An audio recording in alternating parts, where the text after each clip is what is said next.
ಎಲ್ಲರಿಗೂ ನಮಸ್ಕಾರ. ಅಲ್ಫೈನ್ ಅಕಾಡೆಮಿಗೆ ಸ್ವಾಗತ. ಇಂದಿನ ಈ ವಿಡಿಯೋದಲ್ಲಿ ನಾವು ಮುಂಬರುವ ಪರೀಕ್ಷೆಗಳಿಗೆ ಅತಿ ಉಪಯುಕ್ತವಾಗಲಿರುವ ಪ್ರಚಲಿತ ವಿದ್ಯಮಾನಗಳ ಬಗ್ಗೆ ತಿಳಿದುಕೊಳ್ಳೋಣ. ಮೊದಲನೇದಾಗಿ ಭಾರತೀಯ ಬಂದರು ಮಸೂದೆ 2025. ಇತ್ತೀಚೆಗೆ ಭಾರತೀಯ ಬಂದರು ಮಸೂದೆಯನ್ನ ಕೇಂದ್ರ ಸಚಿವ ಸರ್ಬಾನಂದ್ ಸೋನಾವಾಲ್ ಅವರು ಲೋಕಸಭೆಯಲ್ಲಿ ಪರಿಚಯಿಸಿದರು. ಈ ಮಸೂದೆಯು 1908ರ ಭಾರತೀಯ ಬಂದರು ಕಾಯ್ದೆಯನ್ನು ತಿದ್ದುಪಡಿ ಮಾಡುವ ಗುರಿಯನ್ನ ಹೊಂದಿದೆ. ಈ ಶಾಸನವು ಭಾರತದಲ್ಲಿ ಬಂದರು ಕಾರ್ಯಾಚರಣೆಗಳನ್ನು ಆಧುನೀಕರಿಸಲು ಪ್ರಯತ್ನಿಸುತ್ತದೆ. ಇದು ಅಂತಾರಾಷ್ಟ್ರೀಯ ಮಾನದಂಡಗಳು ಮತ್ತು ಪರಿಸರ ಮಾನದಂಡಗಳಲ್ಲಿನ ಬದಲಾವಣೆಗಳನ್ನು ಪ್ರತಿಬಿಂಬಿಸುತ್ತದೆ. ಬಂದರು ವಲಯದಲ್ಲಿ ಯೋಜಿತ ಅಭಿವೃದ್ಧಿಯನ್ನ ಉತ್ತೇಜಿಸಲು ಮತ್ತು ಉದಯೋನ್ಮುಖ ಸವಾಲುಗಳನ್ನು ಎದುರಿಸಲು ಈ ಮಸೂದೆಯನ್ನು ವಿನ್ಯಾಸಗೊಳಿಸಲಾಗಿದೆ. ಬಂದರುಗಳು ಮತ್ತು ಬಂದರು ಶುಲ್ಕಗಳಿಗೆ ಸಂಬಂಧಿಸಿದ ಕಾನೂನುಗಳನ್ನು ಕ್ರೋಢೀಕರಿಸಲು 1908ರಲ್ಲಿ ಭಾರತೀಯ ಬಂದರು ಕಾಯ್ದೆಯನ್ನು ಸ್ಥಾಪಿಸಲಾಯಿತು. ಇದು ಕೇಂದ್ರ ಮತ್ತು ರಾಜ್ಯ ಸರ್ಕಾರಗಳೆರಡರ ಅಧಿಕಾರಗಳನ್ನು ವ್ಯಾಖ್ಯಾನಿಸುತ್ತದೆ.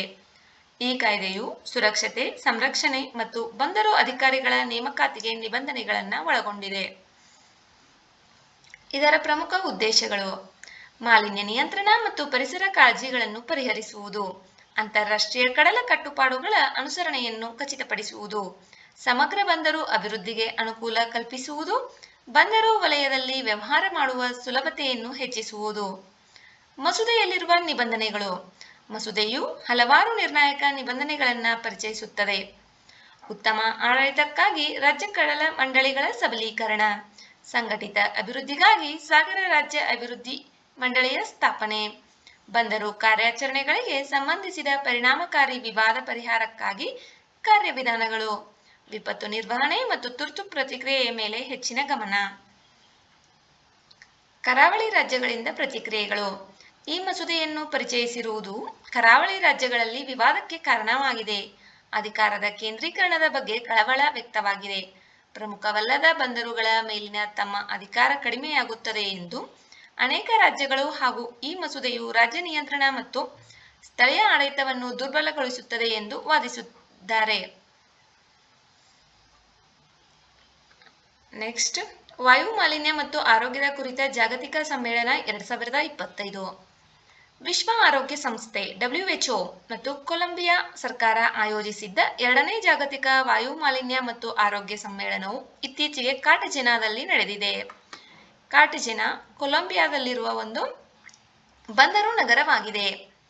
ಕೊಲಂಬಿಯಾದ ರಾಜಧಾನಿ ಬೊಗೊಟಾ.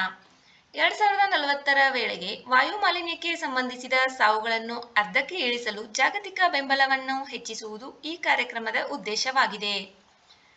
ವಾಯು ಮಾಲಿನ್ಯದ ಆರೋಗ್ಯದ ಮೇಲೆ ಉಂಟಾಗುವ ಪರಿಣಾಮಗಳು: ವಾಯು ಮಾಲಿನ್ಯವು ದೇಹದ ಪ್ರತಿಯೊಂದು ಅಂಗವ್ಯವಸ್ಥೆಯ ಮೇಲೆ ಪರಿಣಾಮ ಬೀರುತ್ತದೆ. ಮಾಲಿನ್ಯಕಾರಕಗಳು ಆಕ್ಸಿಡೇಟಿವ್ ಒತ್ತಡ ಮತ್ತು ಉರಿಯೂತವನ್ನು ಉಂಟುಮಾಡುತ್ತವೆ. ಇದು ವಿವಿಧ ಆರೋಗ್ಯ ಸಮಸ್ಯೆಗಳಿಗೆ ಕಾರಣವಾಗುತ್ತದೆ. ವಾಯು ಮಾಲಿನ್ಯವು ಪ್ರಸವಪೂರ್ವ ಹಂತಗಳಿಂದ ಪ್ರೌಢಾವಸ್ಥೆಯ ನಂತರದವರೆಗೆ ಮೆದುಳಿನ ಆರೋಗ್ಯದ ಮೇಲೆ ಪರಿಣಾಮ ಬೀರುತ್ತದೆ ಎಂದು ಪುರಾವೆಗಳು ತಿಳಿಸಿವೆ. ಇದು ನರಗಳ ಬೆಳವಣಿಗೆಯ ಅಸ್ವಸ್ಥತೆಗಳು, ಆತಂಕ ಮತ್ತು ವಯಸ್ಸಾದವರಲ್ಲಿ ಬುದ್ಧಿಮಾಂದ್ಯತೆಯ ಅಪಾಯವನ್ನು ಹೆಚ್ಚಿಸುತ್ತದೆ. ಸುಧಾರಿತ ಗಾಳಿಯ ಗುಣಮಟ್ಟದ ಪ್ರಯೋಜನಗಳು: ಸುಧಾರಿತ ಗಾಳಿಯ ಗುಣಮಟ್ಟದಿಂದ ಆರೋಗ್ಯದ ಪ್ರಯೋಜನಗಳನ್ನು ಅಧ್ಯಯನಗಳು ಎತ್ತಿ ತೋರಿಸುತ್ತವೆ.